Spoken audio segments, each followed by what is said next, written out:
చూద్దాం. ఈ అల్లూరి శ్రీనివాస్ అలియాస్ అఘోరి అనేవాడు అక్కడ మిర్యాల కూడా కంప్లైంట్ ఇచ్చారండి. మా తమ్ముడు వల్ల, మీ సిస్టర్ కూడా మా తమ్ముడు, మా అన్న వల్ల, విష్ణు వల్ల ప్రాణహాని ఉందని కంప్లైంట్ ఇచ్చారు. దానిపై మీరేమంటారు? మేము ప్రాణహాని చేయగలిగే వాళ్ళం అయితే మేము కంప్లైంట్ అనేది ఇచ్చేవాళ్ళమే కాదు కదా, డైరెక్ట్గా మేమే ఏదో ఒకటి చూసుకునే వాళ్ళం కదా. మాకేముందండి మేము ఏమైనా చేయడానికి? మా దగ్గర ఏమీ లేకే కదా మిమ్మల్ని ఆశ్రయించి మేము పోరాడుతుంది. అయితే నేను పోలీస్ స్టేషన్లో సిఐ గారిని కలిశాను. మంగళగిరి స్టేషన్లో సిఐ గారిని కలిశానండి. సిఐ గారు ఆ పిల్ల మేజరు, అంతకుముందే మీ మీద కంప్లైంట్ ఇచ్చింది, నేను ఇలా లేడీ గారు తెలుపుదా మా అమ్మ వాళ్ళతో ఉండదని చెప్పి అంతకుముందే కంప్లైంట్ ఇచ్చింది. అప్పుడు కూడా మిమ్మల్ని పిలిచి చెప్పడం జరిగింది. అలాగే ఇప్పుడు వెళ్ళిపోయి కూడా మీడియాలో నేను అంతా మెంటల్గా అంతా పర్ఫెక్ట్గా ఉన్నాను, నేను అంతా మేజర్ని అని చెప్పని ఆ పిల్లకి అంత కరాకండ చూస్తుంది. కాబట్టి మేమేం చేయలేము. మీ దగ్గర కూడా మానసికంగా బాధని ఎటువంటి సర్టిఫికేట్ కూడా లేదు కాబట్టి మేమేం చేయలేము అని చెప్పారు. సిఏ గారు అన్నారు. కొంచెం పిలిపించి ఒకసారి మానసికంగా వైద్యులు పరిచయించండి సార్ అంటేను ఆ పిల్ల మేజర్ అయిపోయింది అబ్బాయి, మేమేం చేయలేము అని చెప్పని సిఏ గారు అంటాం జరిగింది. పైగా ఇప్పుడు ఆ అమ్మాయి వచ్చేసరికి ఆ లేడీ అగురితోని కోటపల్లిలోని ఒక ఇంట్లో ఉంది. ఆ ఇంట్లో మీ చెల్లి లాంటి వాళ్ళు ఇంకొక 5 ఉన్నారు. ఇద్దరేమో పెళ్ళైన వాళ్ళు, ముగ్గురేమో పెళ్లి కాని వాళ్ళు, ఆడపిల్లలేను అని చెప్పని సిఏ గారు చెప్పడం జరిగింది. అది ఏదేమైనా మీ చెల్లె డిసైడ్ చేసుకుని రావాలి, కానీ మీ చెల్లి కరాఖండిగా మీరు వద్దని చెప్పాల్సింది. కంప్లైంట్ ఇచ్చింది, ప్రాణహాని ఉంది నా కుటుంబం వల్ల, విష్ణు వల్ల అని పదే మీడియాలో చెప్తున్నారు. ప్రాణహాని చేయడానికి నేను ఏం చేస్తానండి? నేను ఇప్పుడు ఏం చేస్తున్నాను? నా దగ్గర ఏముందని చేస్తాను ప్రాణహాని? ఏమైనా చేయడానికి నా దగ్గర ఏమైనా స్కోప్ ఉందా చెప్పండి? ఏముంది? నేనేం చేస్తాను ప్రాణహాని? నేను ప్రాణహాని చేసేవాడిని అయితే డైరెక్ట్గా వెళ్ళి ఎదుర్కొనేవాడిని, కానీ ఇలా పోలీసులను ఆశ్రయించేవాడికి అయితే కాదు, మీడియాని ఆశ్రయించేవాడిని కాదు.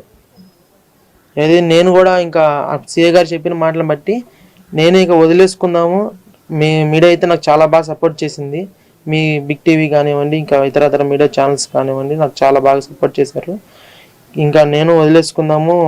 ఈ 2 ఇక్కడ ఊర్లోనే తిరగలేకపోతున్నాను. మామూలుగా వెళ్ళి ఏదైనా టిఫిన్ తెచ్చుకుంటా బయటకు కూడా వెళ్ళలేకపోతున్నాను. అంటే ఎందువల్ల వెళ్ళలేకపోతున్నారు? ఏం జరిగింది?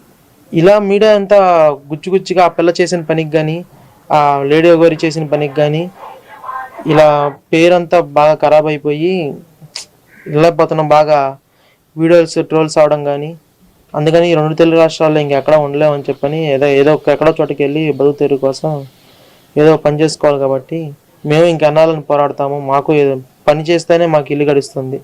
సో మేము ఇంకా ఏం పని చేయటంతో మీ నాన్న పరిస్థితి, ఆరోగ్య పరిస్థితి బాగాలేదు కాబట్టి ఊరు వదిలి వెళ్ళిపోతున్నారు అని అంటే ఆయన పరిస్థితి ఎలా ఉంటుంది? పర్లేదండి, నేను చూసుకుంటాను మా నాన్నగారి గురించి. నేను ఏదైనా ఒక చిన్న షాప్ అయినా పెట్టుకోగలను, లేదా ఆ ర్యాపిడో, ఊబర్ ఇలాంటివి ఏమన్నా చేసుకోగలను. నేను పర్లేదు, మొన్నటిదాకా కూడా అలానే చేసుకున్నాను. మళ్ళీ అడుగుతున్నాను, ఎందుకు అంటే వాళ్ళకి భయపడి మీరు ఊరు వదిలి వెళ్ళిపోతున్నారా లేకపోతే ఏంటండి? ఇక్కడ చూస్తుంటే పోలీసులు కూడా ఏమీ చేయలేకపోతున్నారు, ప్రభుత్వం పట్టించుకోలేకపోతున్నారు.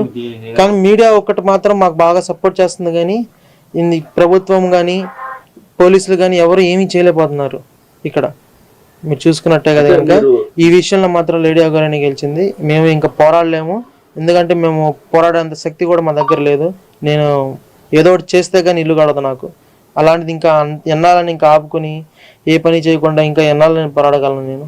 అంటే మీరు ఓన్లీ మంగళగిరే కలిసారా? ఇంకా ఉన్నతాధికారులు కలవచ్చు కదా, కలవలేదా?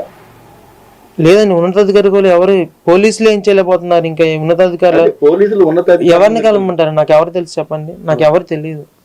నాకు పోలీసులు ఆశ్రయించడం, ఇలా మీడియా నుంచి మిమ్మల్ని కలవడమే తప్పించి నాకు ఎవరు తెలియదు. తెలుసుంటే ఈ పాటికి నేను ఇంత ఇదిగా ఉండేవాడిని కాదు. ఆ ఉన్నతాధికారులు కూడా ఈ వీడియో ఒకరు చూస్తారా? చూడలేదా చెప్పండి? చూడలేదంటారు. ఈ వీడియోలు ఏం చూడలేదంటారా? సాయం చేయాలనుకునే వాళ్ళైతే ఎప్పుడో చేసేవాళ్ళు. లేదు, మాకు ఇంకా న్యాయం జరగదని అనిపించింది. ఇంకా మేము కూడా ఇంకా ఇక్కడ ఉండలేకపోతున్నాం. ఏ ఊరు వెళ్ళాలి, ఎక్కడ ఏమనుకుంటున్నారు? ఇంకా డిసైడ్ అవ్వాలండి. ఈ 2 రోజుల్లోనే డిసైడ్ అయ్యి వెళ్ళిపోతామండి. అంటే ఇప్పుడు మీ సిస్టర్ మీరేం చెప్పదలుచుకున్నారు ఫైనల్ గా? నేనేం చెప్పదలుచుకోవట్లేదండి. తను రావాలనుకుంటే రమ్మని చెప్పండి, అంతే. అంటే రావాలనుకుంటే మీరు వెళ్ళిపోతున్నారు అంటున్నారు కదా. మంగళగిరి వచ్చి పోలీసుల దగ్గర నా నంబర్ ఉందండి. ఆడికి వచ్చి చూస్తే చాలు, పోలీసులే నన్ను పిలిపిస్తారు. అప్పుడు ఆ పిల్ల రావాలనుకుంటే కనుక మేము ఆ పిల్లని తీసుకెళ్తే సిద్ధంగా ఉన్నాం. అంటే వస్తుందని మీరు అనుకుంటున్నారు? అంటే ప్రాణహాని ఉందని కంప్లైంట్ ఇచ్చిన అమ్మాయి మీ దగ్గరికి వస్తుందని మీరు అనుకుంటారా? లేదండి, నా కంప్లైంట్ నాకైతే అనుకోవట్లేదు. మీరు చూడొచ్చు, ఇప్పుడు ఆమె దగ్గరుండి ఎక్కడెక్కడ ఇంటర్వ్యూ ఇచ్చిందండి, హైవే మీద, రోడ్ల మీద. రేపు ఎప్పుడన్నా చెప్పడానికి బాధగా ఉంది. ఆమెతో పాటు ఉంటే మాత్రం బాత్రూమ్కి వెళ్ళాలన్నా, ఒక స్నానం అన్నా సరే ఎక్కడ చేస్తారండి? రోడ్ల మీద తిరుగుతున్నారు, ఎక్కడ చేస్తారు? ఒక బాత్రూమ్ అయినా సరే రోడ్డు మీద చేయాల్సి వస్తుంది. అదొక్కటి గుర్తుంచుకోమనండి, ఒకసారి కన్నా ఆలోచించుకోమనండి. మనం పెంచిన విధానం ఎలా ఉందండి? ఎక్కడైనా ఒకసారి బయటికి వెళ్ళినప్పుడు మనం యూరిన్ టాయిలెట్ ఏదైనా వస్తే మాత్రం ఏదైనా పెద్ద హోటల్లోకి కానీ వెళ్ళి మనం కాలు గుర్తెళ్ళి తీర్చుకునేవాళ్ళం. ఇప్పుడు ఆ స్కోప్ వాళ్ళకి లేదు, ఎవరు రానిరు కూడా. ఇప్పుడు అవన్నీ ఆ పిల్ల ఆలోచించుకుని రావడమా, ఆమెతోనే ఉండిపోవడమా అనేది ఇంకా ఆ పిల్ల ఇష్టం. మేము ఇంకా వదిలేసుకుంటున్నాం, మాకు పరువు చాలా పోతుంది. అందుకని ఇంక మేము కూడా దూరంగా వెళ్ళిపోదాము, వదిలేసుకుందాం అని చెప్పని డిసైడ్ చేసుకున్నాం. కోటి గారు, అంటే ఇప్పుడు మొదటి దశ అయిపోయింది, ఇంకా 12 దశలు ఉన్నాయి, ఇంకా చేయాలి పూజలు అని, నేను అక్కడే ఉంటాను అని మీ అమ్మాయి చెబుతుంది. మీరేమంటున్నారు? నేను పిల్లల్ని వదిలేసుకున్నాను అండి, చచ్చిపోయింది అనుకుంటున్నాను. పిల్ల చనిపోయిందని అనుకుంటున్నా, నాకుందకే బిడ్డ అనుకుంటున్నాను. ఎందుకంటే మీ మీడియా వాళ్ళు మాకు ఇంత హెల్ప్ చేస్తున్నా సరే, కనీసం సత్యరీత్యా సార్వభౌమాధికారం వాళ్ళ చేతిలో ఉండే పోలీసులు కూడా మాకు అగౌరి మీద కేసు కడతాకే భయపడుతున్నారు. మరి మా డిప్యూటీ సీఎం పవన్ కళ్యాణ్ గారు ఆడపిల్లలను ట్రాప్ చేస్తున్నారని చెప్పి గత ప్రభుత్వాన్ని నిందించిన మాటలు మనం చాలా ప్రశ్నించిన మాటలు చాలా విన్నాం. మరి ఇప్పుడు ఆయన ప్రభుత్వ హయాంలోనే నా బిడ్డ అపహరించబడితే మరి ఆయన్ని వేడుకొని నేను దండం పెట్టి వేడుకున్నా. ఆయన చూసే ఉంటారు కదా వీడియో. మరి ఆయన సనాతన ధర్మాన్ని కాపాడుతారని నేను ఇప్పటికీ నమ్ముతున్నాను. మరి ఆయన